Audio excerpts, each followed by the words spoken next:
Hello YouTube! I was going to save President Bush for some kind of bigger nutjob award, like Nutjob of the Year or something along those lines. But what he recently said has been the center of a large amount of media scrutiny. So I figure, why not hop on the bandwagon and make a video about it as well. It certainly seems trivial to call Bush out on a comment that he's made instead of a policy that he's set.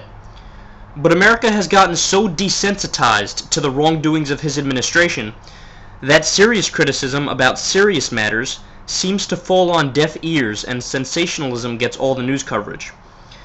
So this video will not be about the illegal wars, or the deaths of innocent people, or the cutting back of federal money to Medicaid and Medicare, or the not extending unemployment benefits to 800,000 laid-off working-class Americans, or any number of absurd, detrimental presidential vetoes Bush has exercised. Instead, this video is about his recent comment, comparing diplomatic negotiations to Nazi appeasement. Now, I'm sure by now everyone knows in what context the comment was made and who it was directed towards, so I won't spend any time getting into that. Instead, I'll point at the history of diplomatic negotiations to further exacerbate what my listeners probably already view as the stupidity of the comment.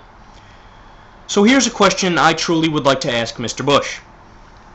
Why don't we invade Russia, or Iran, or Saudi Arabia, or China, or Korea, or Nicaragua, or Chile, or all of them, or maybe we should even invade ourselves?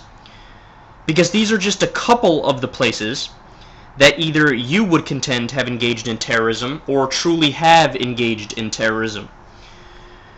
You want to know why we're out of the Cold War, or why we're allies with China, or why we even have such things as allies? Because of a little thing called diplomatic negotiations.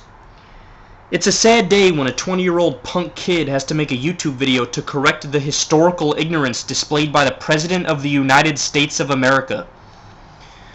I know this is slightly off topic, but to make a quick analogy, my perception of America has come to represent, or at least my perception of American foreign policy has come to represent the popular kid on the elementary school playground who invites the common standard kid to play softball, and when the common kid declines, the popular kid declares that everyone shun the common kid and call him a loser and not talk to him anymore. But back to serious matters here for a second.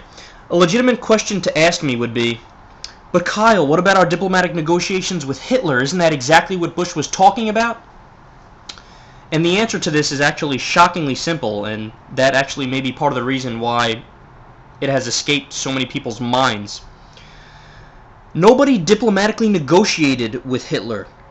People appeased Hitler. There's a big difference. Talking to Hitler wasn't idiotic.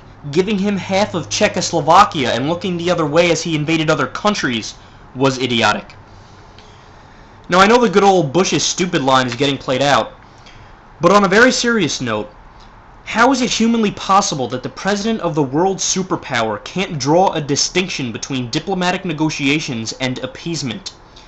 And how is it possible to have such a gross misunderstanding of the success of diplomatic negotiations throughout history? Joe Biden couldn't have summed it up better when, in response to the president's comments, he belted out with disgust, quote, "This is bullshit," unquote. Thanks for watching. This is Secular Talk.